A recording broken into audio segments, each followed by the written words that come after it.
Tani është koha të tregojmë se jemi shembulli i inovacionit dhe i drejtësisë efikase. Në këtë mandat, reforma në drejtësi do të hyjë në fazën e saj vendimtare, do të vazhdoj lufta kundër korrupsionit dhe ligji do të zbatohet pa frikë dhe pa favore gjithandej Republikës. Reforma në drejtësi nuk ka qenë vetëm synim, ajo ka nisur të bëhet realitet.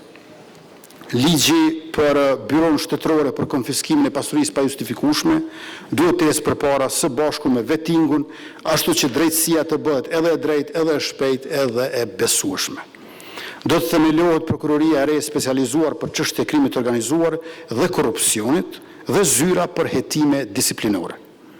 Do të thellohet reforma në transformimin digjital. Çdo qytetar duhet të ketë mundësi të komunikojë me shtetin pa barriera në mënyrë shpejtë, efikase dhe transparente, që nga aplikimi për dokumente deri te shërbimet sociale dhe biznesore.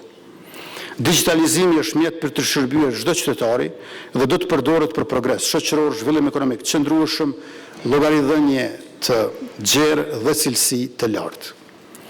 Në mandatin që po lëm pas, eksportet dhe investimet e huaja direkte u dyfishuan, për tani është koha të shumë fishohet prodhimi. Për gjatë 4 viteve në vazhdim, do të investojmë rreth 1 miliard euro në prodhim përmes garantimit të kredive për investitorët. Pra do të vëmë në dispozicion 1 miliard euro garanci sovrane, të cilat shërbejnë si hipotek për të garantuar investimet private në fabrika dhe në prodhim. Do të themelojmë bankën zhvillimore, projekt që tashmë është negociuar me bankën botërore, në vlerë prej 50 milion eurosh, për të mbështetur zhvillimin industrial dhe ndërmarrjet prodhuese. Trepçën do ta rikthejmë në funksion zhvillimit përmes investimeve të reja dhe të mëdha strategjike, në bashkëpunim me një kompani me renome nga vendet mike, duke e kthyer atë në motor të ekonomisë sonë.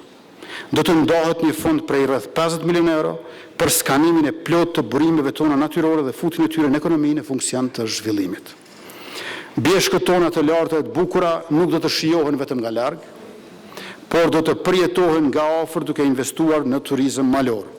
Kjo do të fillojë me 500 milion euro për Brezovicën, e cila do të transformohet në destinacion ndërkombëtare evropian të turizmit, ashtu sikurse dhe rezorti i ri i skijimit në Dugagjin. Mërgata tashmë është pjesë jo vetëm e politikat e qeverisë, por edhe pjesë e bërjes së atyre politikave. Përmes dritares për investimet diasporës do të mbështetim ndërmarrës nga diaspora deri në 100 milion euro investime që bëhen në Kosovë.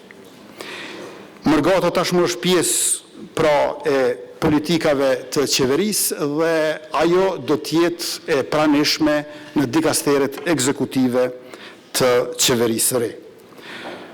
Termocentrali Kosova B do të modernizohet, ndërsa termocentrali Kosova A do të rehabilitohet thellësisht, në mënyrë që të rritet siguria e furnizimit dhe të ulet ndjeshmëria ndaj krizave eventuale nga jashtë.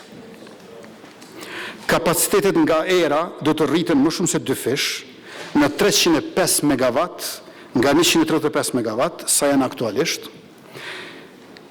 Pastaj kapacitetet diellore fotovoltaike do të rriten më shumë se 8 fish, në 250 MW nga 30 MW sa janë tani. Do të bëjmë implementimin e sistemit baterive me kapacitet 107 MW për 2 orë energji e gjithë mbashkë me 340 MWh, që do të arrisë fleksibilitetin e rrjetit e më së largu deri në fund mandatit, si rezultati këtyre investimeve, kapacitetet e instaluara të energjisë elektrike do të rriten për më shumë se 70%, apo 100% duke përfshirë edhe bateritë për ruajtje të energjisë. Kosova do të bëhet neto eksportuese e energjisë elektrike. Eksporti i energjisë elektrike në raport me konsumin do të tejkalojë deri në 30%, ndërkaq për konsumatorët e shërbimit universal më pak se 7% e konsumit do të importohet. Do të ndërtojmë sisteme të reja të ngrohjes qendrore e gjatë mandatit do të përfundoj dyfishimi i kogjenerimit në termocentralin Kosova B.